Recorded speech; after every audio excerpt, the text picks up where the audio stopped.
Thank you, Bill. We have our guests coming in now and we will be ready to go in a moment.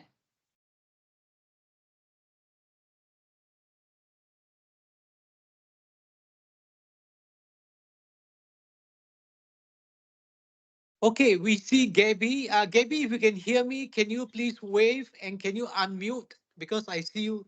Yeah, and can you unmute?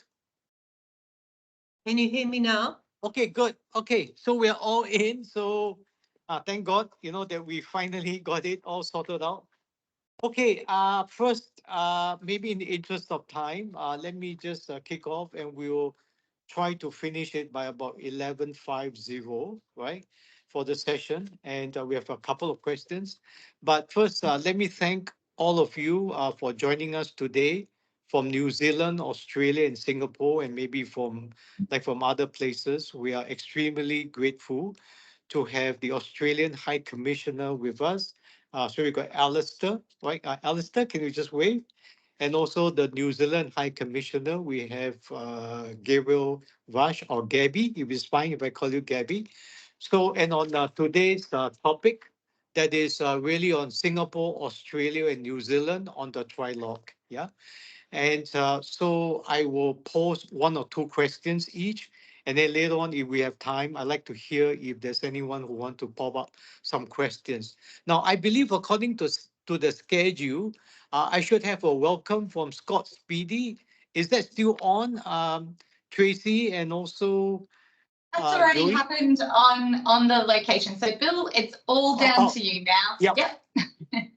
Okay, so maybe in the interest of time, so first, let me get started. So thank you very much. This is on the stance that we have been working on.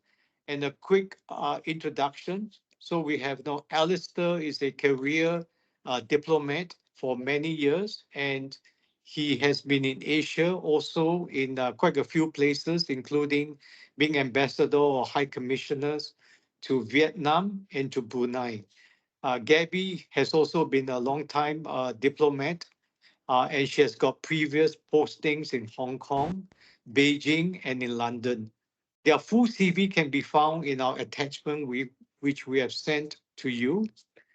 The main purpose for today's forum by the Business Circle of Singapore and its sister organization, the Trans-Tasman Business Circle in Australia and New Zealand, is to number one, is to acknowledge and to enhance the trade, business, and investment ties among our three countries.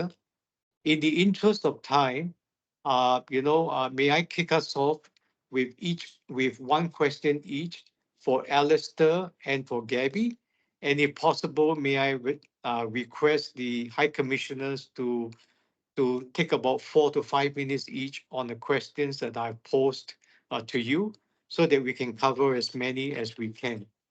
So the first question to you, Alistair, will be as follows, right? Australia and Singapore's bilateral comprehensive strategic partnership has been in force for 10 years. Both Prime Minister at this year's annual leaders meeting in Melbourne has announced an intention to build on it for the next 10 years. So, Alistair, may I ask you, in your view, what are the key sectors of existing collaboration, and where do you see growth over the next 10 years of the agreement? And particularly, what can the two countries do can deepen cooperation commercially, and in what areas? Thank you, Alistair. Well, thanks very much, Bill, and thank you to you and to the Trans-Tasman Business Circle for organising this webinar today. And it's a great pleasure to be online with you and with my colleague Gabby Rush, and to join all of you for this discussion. As you said, the leaders of Australia and Singapore met recently in Melbourne for their annual leaders meeting and looked ahead to the next decade of our comprehensive strategic partnership. And I think it's right to say that over the last 10 years of the partnership, we've seen very considerable growth in our bilateral relationship with Singapore. We've seen bilateral trade grow in both directions altogether, grow to around $53 billion. And a large part of the trade between Australia and Singapore has been in energy. Australia is a significant exporter of LNG to Singapore. And similarly, Singapore exports a large amount of refined petroleum. So interestingly, even though Singapore is not an oil producing country, it nonetheless is a significant oil exporting country. And I think that looking to the future, the past is a good guide.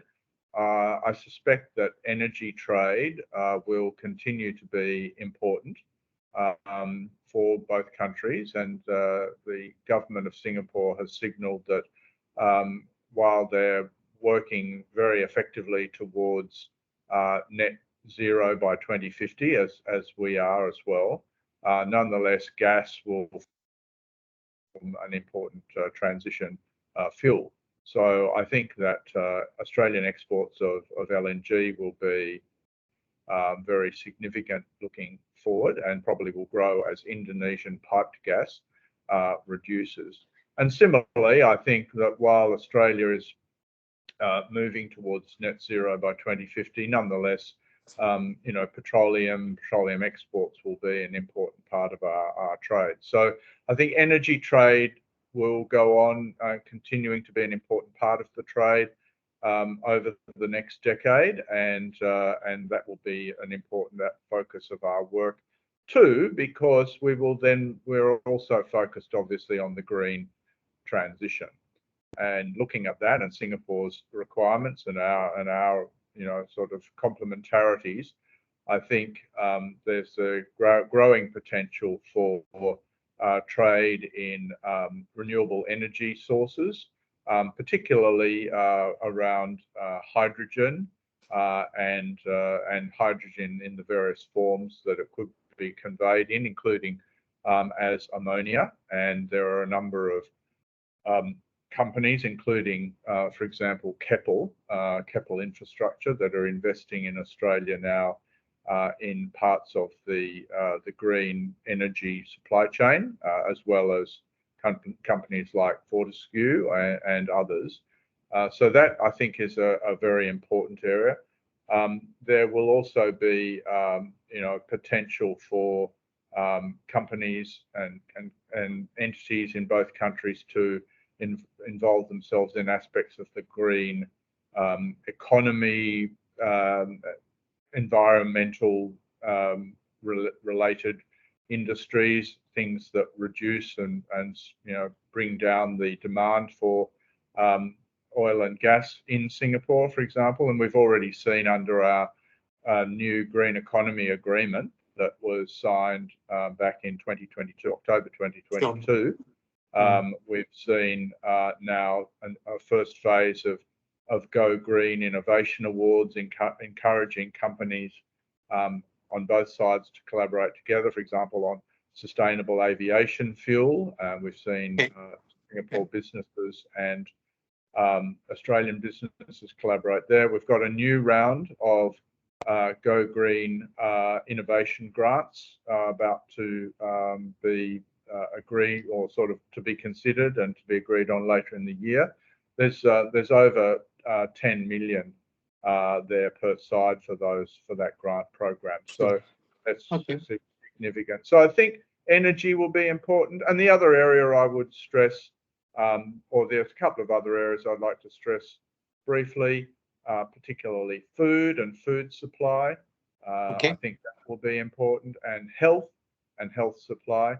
Singapore is going to be looking to build its food industry 30 by 30. They want to have 30% self-sufficiency. And I hope that there's big potential also for possibly investment or co-investment in Singapore's productive capacity, also with a view to export from Singapore to other country markets as well. So, and then the health area. I think there's health and aging. The demographic trends in Singapore are, very clear, and I think there's a lot of collaboration room for both health services and health equipment and other things in the health domain. So they'd be the three top areas that I'm stressed. All right. Thank you very much, Alistair. And I will, on the second question later, I will pick up particularly on the green economy. I think there's a lot of interest. So let me now go through Gabby. Gabby, if I may start with the first question. This year has been significant.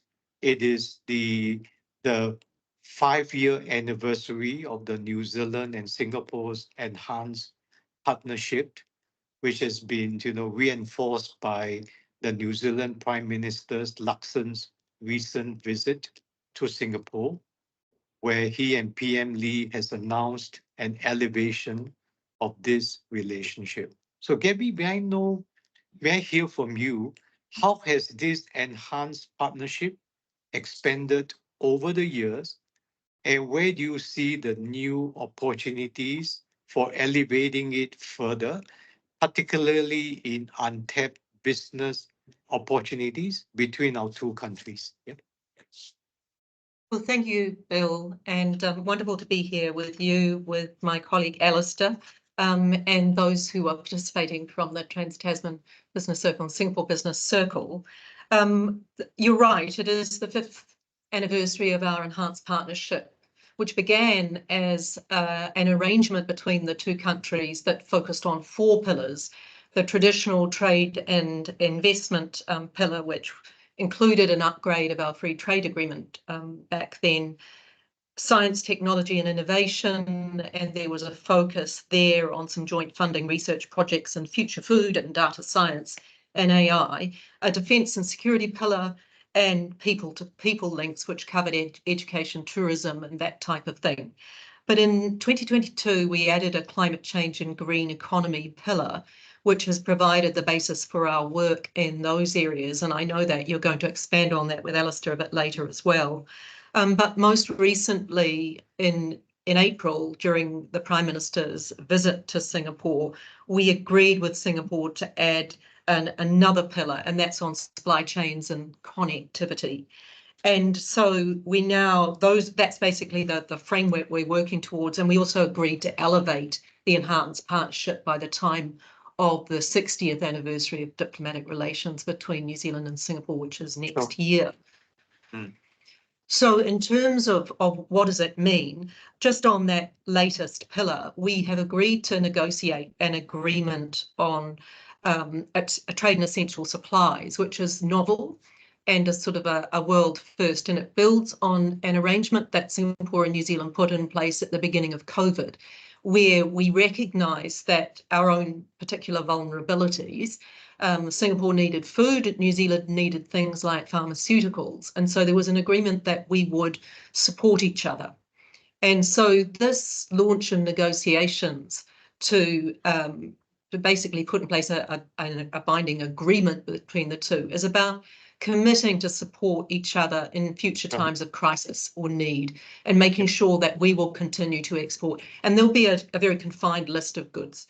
But it does bring me, I guess, to one of the major areas of potential cooperation, which is in food security. Alistair's mentioned Singapore's strategy for its own sort of food security, and New Zealand sees a really clear strategic role that we can help Singapore play in meeting that. We are a food producing country, and we are leading in agritech and horticulture. And so there are real opportunities for investment from Singapore, including at the strategic level in food production in New Zealand, and not just in traditional areas of, our great farms and horticultural ventures, but in the more sort of high technology.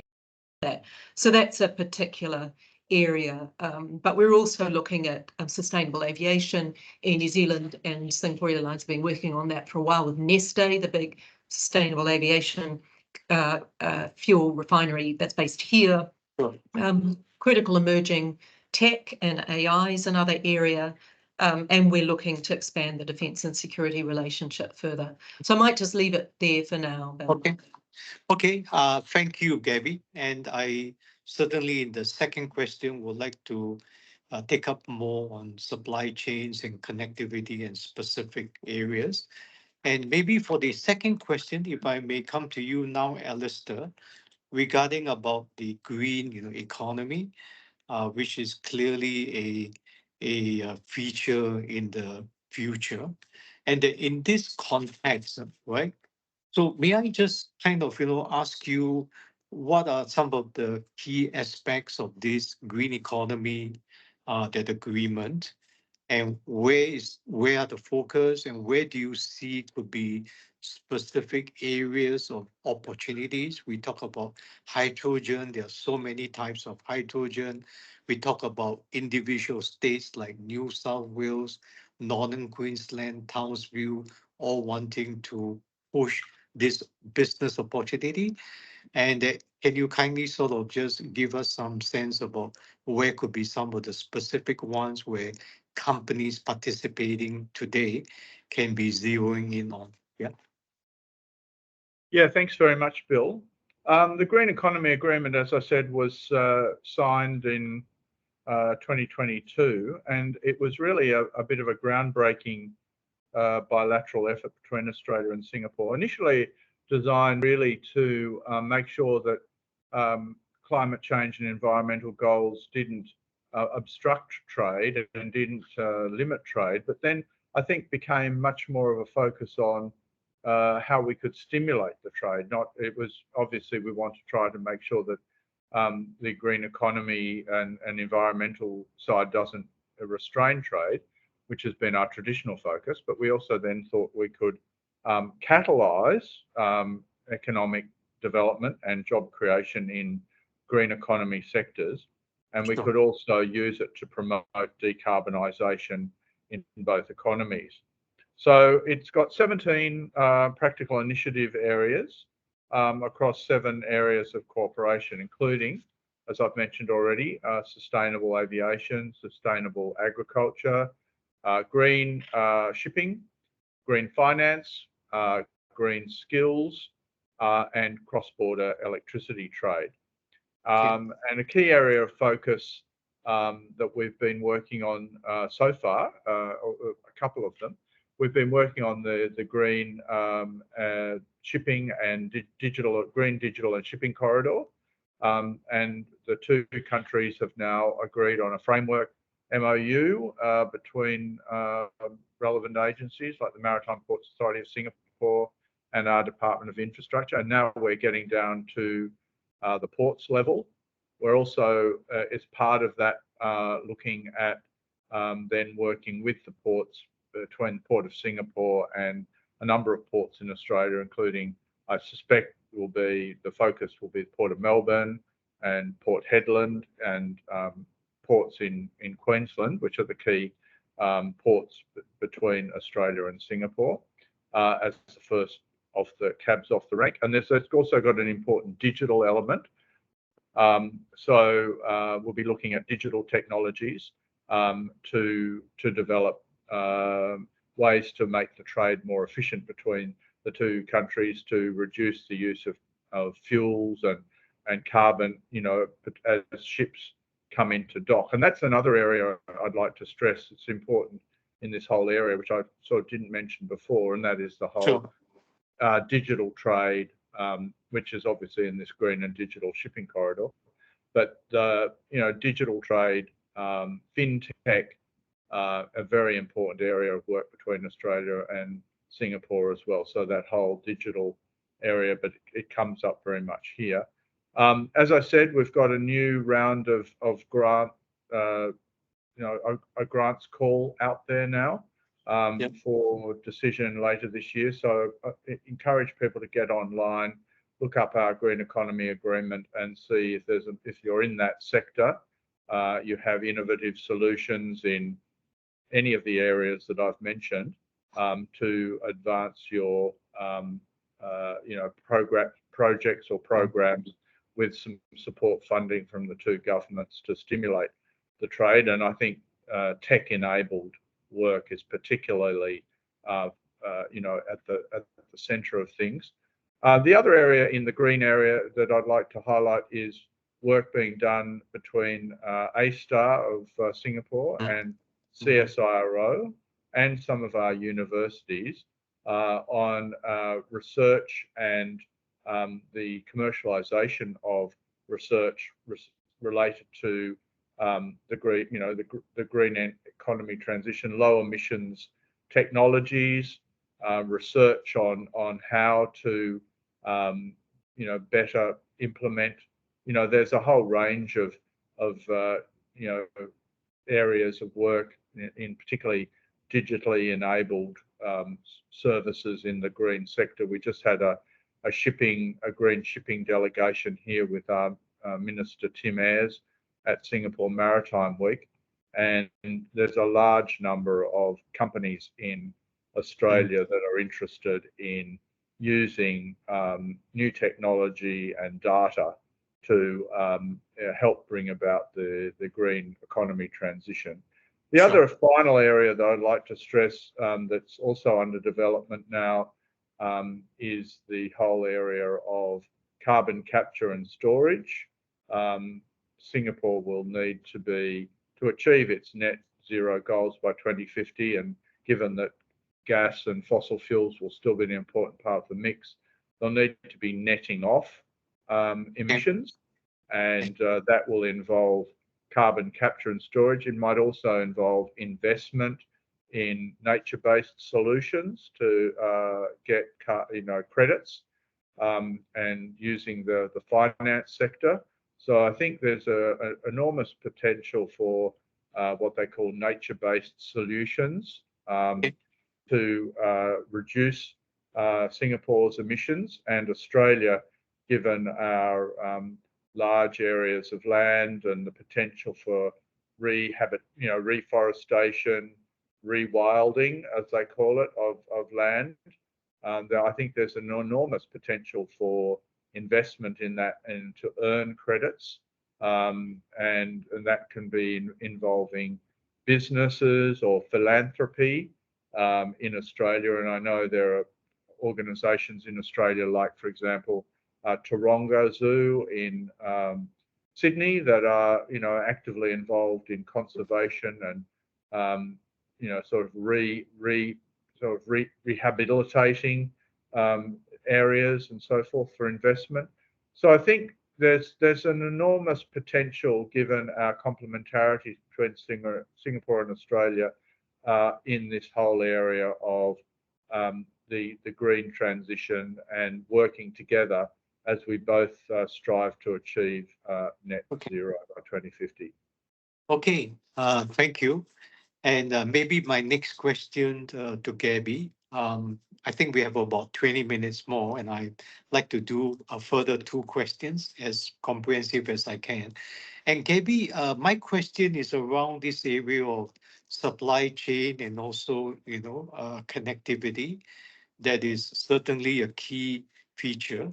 Can you please outline what are the next steps in this area, and also, specifically, where do you see some of the opportunities that companies can zero in or take advantage of? Because I know in many of my businesses, we work with New Zealand on technology and on startups, and now we are trying to bring it all together on our food and agri and on supply chains, right? So can you please comment on that?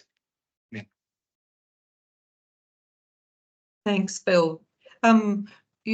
I guess I'd start by just recalling what I said about the launch of negotiations on the trade in essential supplies. So clearly that will be a next step to kick off that process. But perhaps something worth talking about is the agreement that we put in place to have a Singapore food security mission visit New Zealand in 2024. So we've got work underway to design that.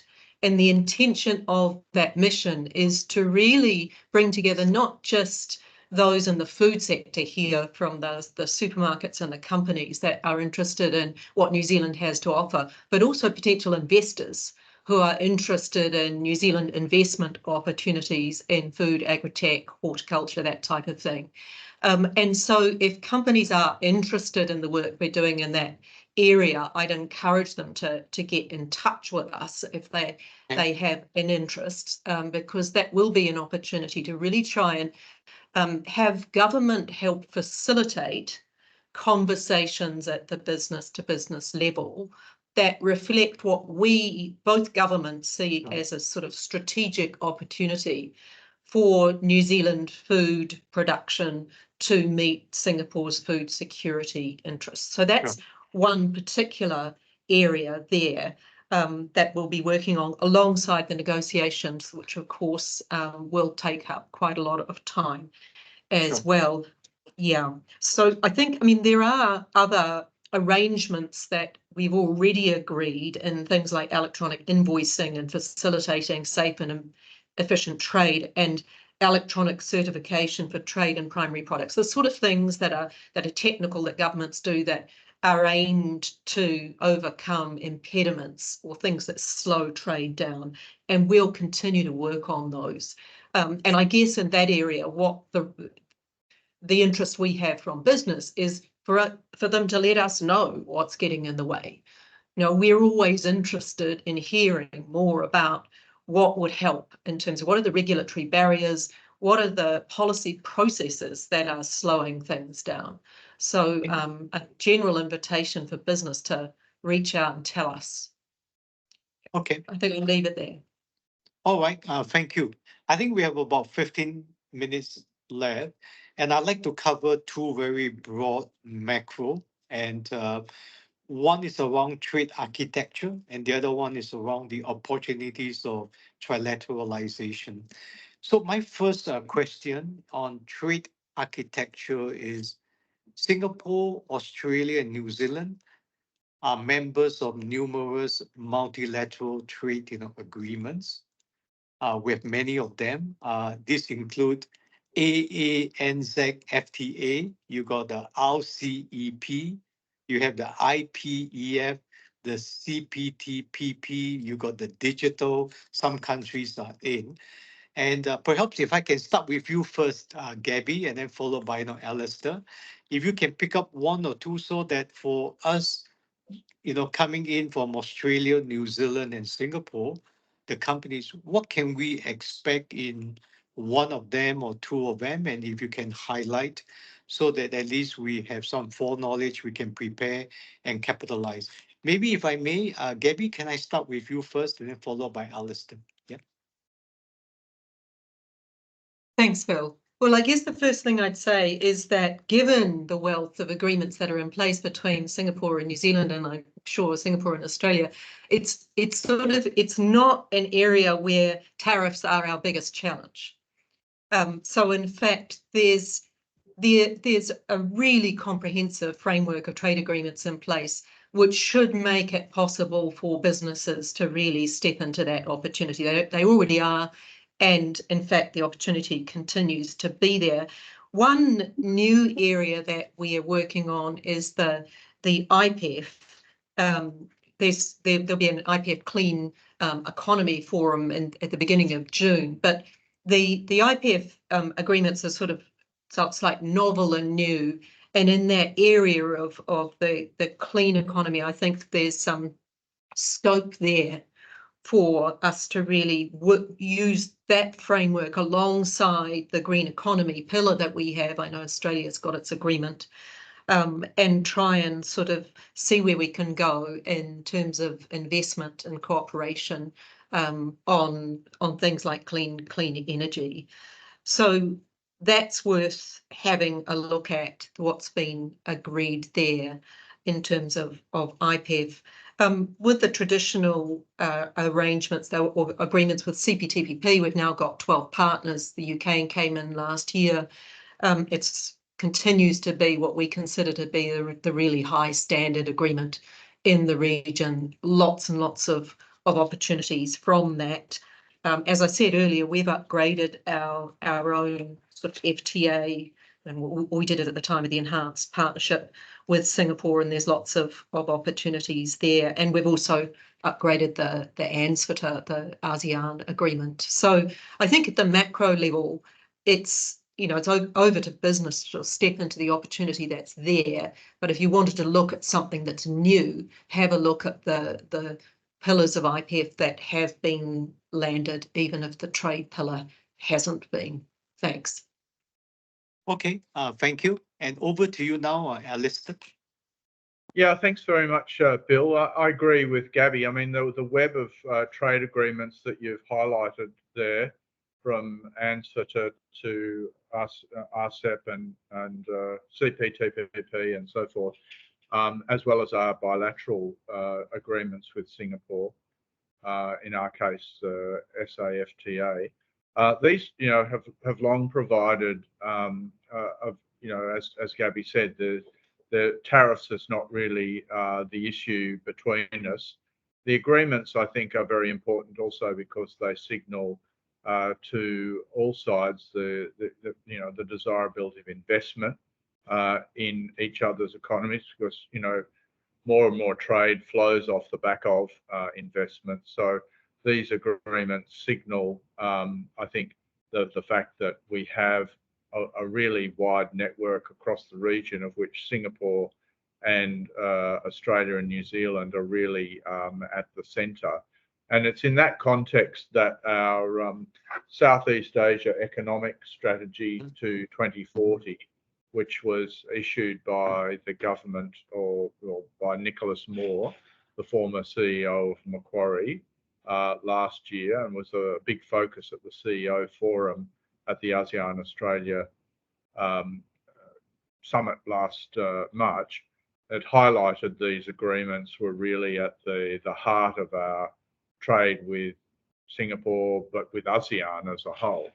And if you look in that document, and I'd encourage all of the observers today, or the participants, to go online and have a look at the Southeast Asia Economic Strategy to 2040, and there's a specific section there on Singapore, but there's also wider application across the whole region, which is what the ANZFTA refers to, and RCEP, and indeed CPTPP. And there you'll see the wide range of opportunities and areas of strategic importance, that some of which we've discussed today, for Australia's economic engagement with Southeast Asia and Singapore out to 2040 is highlighted. So I think these agreements, as Gabby says, they're negotiated there, they're ready. They provide certainly tariff, basically all tariffs between Australia, Singapore and New Zealand are removed. We continue to work, I think, on areas that better facilitate trade, which remove some of our non-tariff barriers that may still exist, regulatory impediments, and supply chains and other things that can be improved and sped up through regulatory changes, or behind the border other changes that could be made. And that's partly what IPEF is about. It's about facilitation and better improvements in the way that trade is managed and dealt with, not in tariffs. And you can see that also in the supply chains. There's an important supply chains dimension to the work that IPEF is doing, and an investment facilitation side as well. So, that's, I think, where these trade agreements come in place. They are basically there to enable trade to speed it up, and all of them are slightly different, I suppose, but I think between all of them they offer enormous potential. And Australia, Singapore and New Zealand are really have been at the heart of all this work for the best part of 25 years, really. So there's a long-standing commitment by all countries to open trade. Okay, Thank you.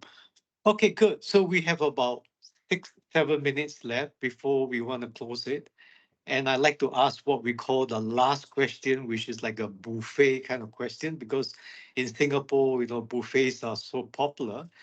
And that, under this question, I like to pose to the two high commissioners regarding about opportunities for trilateralization, or where do you see other kind of, that opportunities, like a very open question, because we have spoken about green economy, science, some innovation.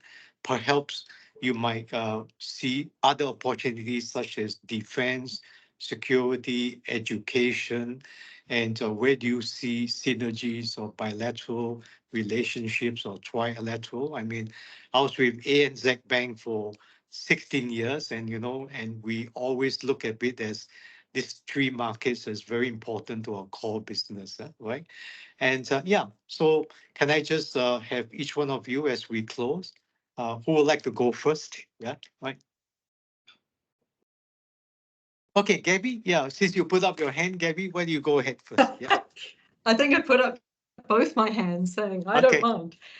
Okay. But listen, if we start at the sort of the macro level, Alistair and I today have described areas of focus for both our countries that significantly overlap. There's a bigger focus in Australia on parts of energy that we don't provide, and in New Zealand on food, but there's significant overlap. We have always favoured the idea of increasing trilateralisation between Australia, New Zealand and Singapore. And if we just think about how close Australia and New Zealand are as economies, and then we think about the very big commitment that both our countries have to Southeast Asia with our Southeast Asian strategies, and certainly New Zealand has reset that as a priority with this incoming government, and actually at the end of the last government. And then we think about Singapore as our major security partner in the region and our closest partner in that region, then it makes sense for us to be thinking about how we can do more trilaterally, because there's a lot of complementarity, and there's a basis of trust that's been built up in these relationships between the three countries over a really long time. And it's the sort of trust that in the world of diplomacy, you don't come by it easily. And so there is huge scope there. I think that, and whether that's in digital trade or the green economy, the issues that we've been talking about, food's an obvious one for us when you think about how New Zealand and Australia have already got a harmonised regulatory system for things like food safety. But what we'd be interested in is to hear from the business community to tell us where they think that we should be focusing our efforts to look towards trilateralization. That would be, I mean, there's obvious areas, but if you've got some specific ideas, then sing out, and Alistair and myself and our capitals will try and take that agenda forward. Thanks. Okay, good. Over to you, Alistair. Right. Well, yeah, in the short time available, I mean, I'd really like to stress that I think areas that we could really collaborate on trilaterally, including commercially, very much in the digital trade area. I think there's a lot of potential for companies of all different sizes to particularly, SMEs, I think, to work on the aspects of tech and tech-enabled trade, including in as I mentioned before, fintech finance, given the strong complementarities and engagement between Australia, Singapore, and New Zealand in financial services and trade finance and so forth. And I think there's potential also there in areas like agri-tech, tech-enabled agricultural production, given Singapore's interests in, high-value, high-quality, tech-enabled food development in this country. I think the two countries could also work on in that broader context on food security, and I think there are companies in both Australia and New Zealand that would have interests in the food sector here and helping the Singaporeans with expertise and knowledge, be it aquaculture or horticulture or other areas like that. I'd really like to see some more trilateral collaboration in that area between food authorities. I mean, Australia and Singapore already, rather New Zealand and Australia already have things like, FSANZ, the Food Safety Australia-New Zealand, which is a joint Australia-New Zealand food regulatory agency. I'd really like to see the exploration of potentially some trilateralization of agencies like that further. And one thing, I mean, without prejudice, I've been thinking about a bit is, therapeutic goods, the Therapeutic Goods Administration in Australia and the Health Services Administration here in Singapore. Is there room bilaterally and indeed trilaterally to work together on aspects of, medical and health regulatory over, sort of collaboration. The other area is also, on movement of people. Obviously we've done a lot of work in our first comprehensive partnership phase, and we'll look at further at it in skills, the easy movement and recognition of skilled people between Australia and Singapore. But, is there an opportunity to trilateralize some of that so that basically, the benefits of access to the Singapore market and Singaporeans to Australia and New Zealand in skilled professions, is there a way we can do some, more work to enable and ease the movement of Singaporeans, Australians and New Zealanders between each other's markets with mutual recognition and skills passports and so forth. So in certain areas, I think there might be areas where sectors where we could trilateralize, in the digital trade finance, looking at health and health sector perhaps and medicines, and then, finally in the broader area of services, skilled people, whether they be in finance or whether they be in, engineering or other skilled IT or other skilled professions, where I don't think any of the three countries is really a threat to each other.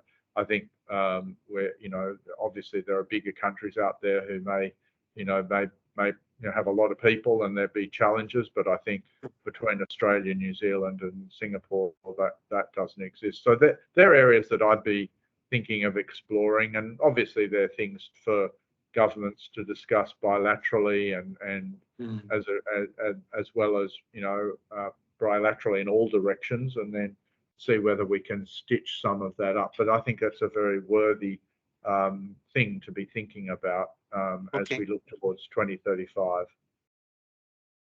Okay, so thank you very much. That I started with thinking through all the challenges, of the world and all that. But then after today's session, I'm much more positive. So thank you so much to our two, high commissioners, to Alistair and to Gabby for your time with us. And in particular, I want to thank, many of our members of the circle who make it possible. And we've got Scott Speedy, who is anchoring it in Singapore from CBA Bank. And then we have got Ian Chong, who is head of the Singapore Global Network. And also lastly, to the Circle team, this has been the brainchild of Johnny Wise, who is the founder and MD and also my partner, to Tracy and Joey, and to many of us in the team, in the Circle that make it possible. So with that, thank you so much, and to all our attendees who have come into this virtual meeting. So let me pass to Tracy if you need to close us in an official way. So thank you very much. Yeah. Thank you, Bill. Thank you, Bill. And we'll leave everyone to their devices at all of the countries that we've had join us. as well. Thank you to Dentons out there as well who are hosting over in New Zealand in both Auckland and Wellington as also. So thank you for the conversation. We look forward to seeing you again, and goodbye. Enjoy the conversations on the ground in the countries. Thanks. Thank you. Bye-bye. Thank you.